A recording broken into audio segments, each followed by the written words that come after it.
ଗପଟିର ନାଁ ହେଉଛି କ୍ଷମା କରୁନଥିବା ମାଙ୍କଡ଼। ପୂର୍ବେ ମୁନ୍ ନାମରେ ଜଣେ ରାଜା ବାସ କରୁଥିଲେ। ସେ ତାଙ୍କ ପୁଅର ଖୁସି ପାଇଁ କିଛି ମାଙ୍କଡ଼ ଓ ମେଣ୍ଢା ରଖିଥିଲେ।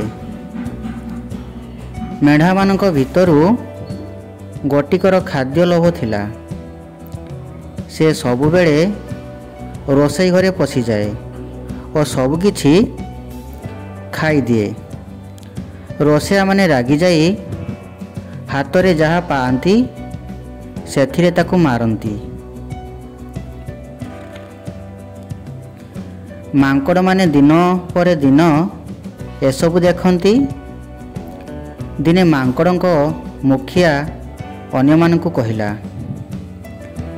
ମେଣ୍ଢା ଆଉ ରୋଷେଇଆଙ୍କ ଭିତରେ ଏ କଳି ଆମ ଜୀବନକୁ ବିପଦରେ ପକାଇବ। ଏକଥା ଭାବ,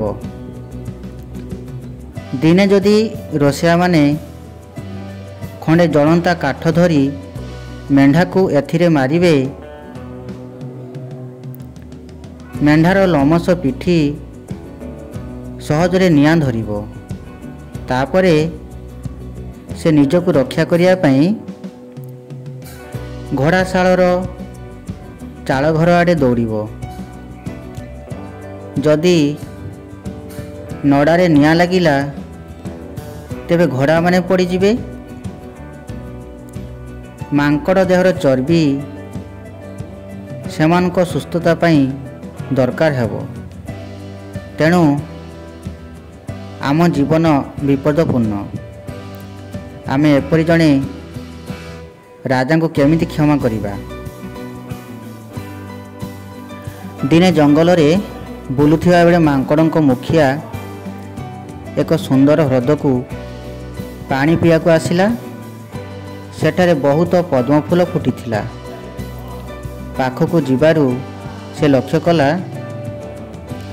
କିଛି ପାଦ ଚିହ୍ନ ପାଣି ଆଡ଼କୁ ପଡ଼ିଛି, କିନ୍ତୁ ଭିତରୁ ବାହାରକୁ ଆସିନାହିଁ।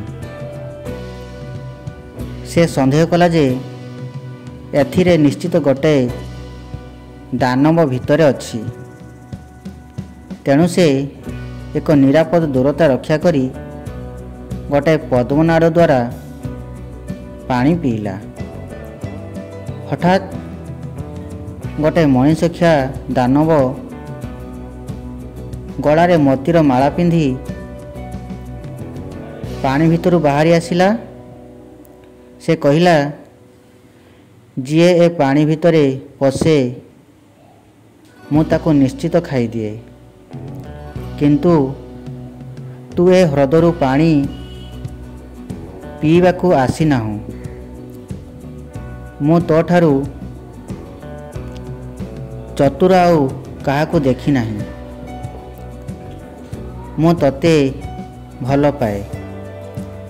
ତୁ ଯାହା ମାଗିବୁ ମୁଁ ନିଶ୍ଚିତ ତୋତେ ଦେବି। ଆଜ୍ଞା, ମାଙ୍କଡ଼ କହିଲା। ତୁମେ କେତେଜଣ ଲୋକ ଏକାବେଳକେ ଖାଇପାରିବ? ଦାନବ ଉତ୍ତର ଦେଲା, ଯେତେ ସଂଖ୍ୟାରେ ସେମାନେ ପାଣି ଭିତରକୁ ଆସିବେ ମୁଁ ଖାଇଦେବି। ଏମିତିକି ଗୋଟାଏ ବିଲୁଆ ମଧ୍ୟ ମୋତେ ପରାସ୍ତ କରିପାରିବ ନାହିଁ। ମାଙ୍କଡ଼ କହିଲା, ମୁଁ ବହୁ ଶତ୍ରୁ ଥିବା ଜଣେ ରାଜାଙ୍କ ସହିତ ରହୁଛି। ତୁମେ ଯଦି ତୁମର ମୋତିମାଳଟି ମୋତେ ଦେଇପାରିବ, ମୁଁ ରାଜାଙ୍କର ଲୋଭ ସୃଷ୍ଟି କରିପାରିବି। ରାଜା ଓ ତାଙ୍କ ଲୋକମାନେ ଏ ହ୍ରଦରେ ପାଣି ପିଇବାକୁ ପ୍ରବେଶ କରିବେ। ଦାନବ ରାଜି ହେଲା ଓ ନିଜର ମୋତିମାଳଟିକୁ ମାଙ୍କଡ଼କୁ ଦେଲା।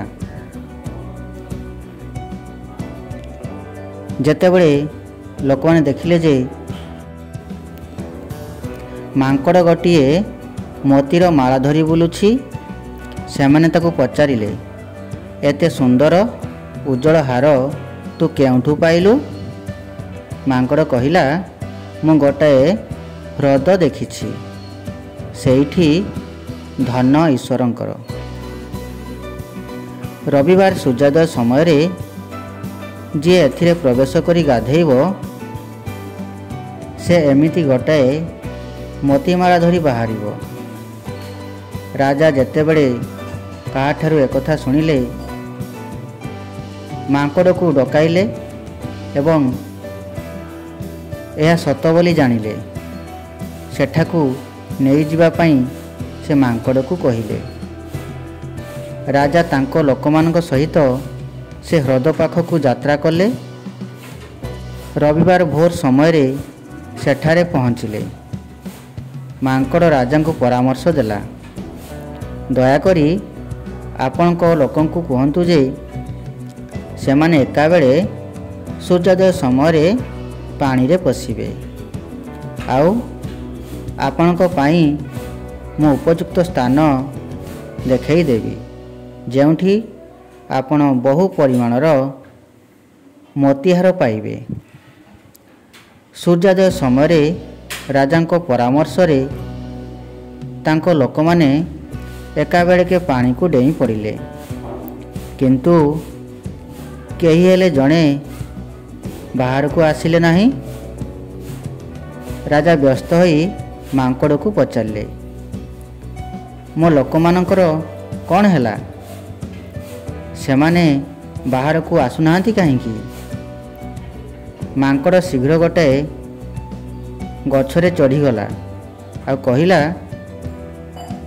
ତୁମେ ଖଳନାୟକ ରାଜା, ତୁମେ ରାଜପ୍ରସାଦରେ ଥିବା ମାଙ୍କଡ଼ମାନଙ୍କର ମୃତ୍ୟୁ ପାଇଁ ଯୋଜନା କରୁଥିଲ। ତେଣୁ ମୁଁ ତୁମ ଲୋକଙ୍କର ମୃତ୍ୟୁ ପାଇଁ ଯୋଜନା କଲି, କିନ୍ତୁ ମୁଁ ତୁମ ଜୀବନ ରକ୍ଷା କଲି, କାରଣ ଯାହାହେଲେ ବି ତୁମେ ଆମର ରାଜା। ଦୁଃଖରେ ରାଜା ଧୀରେ ଧୀରେ ନିଜ ରାଜପ୍ରସାଦକୁ ଫେରିଗଲେ।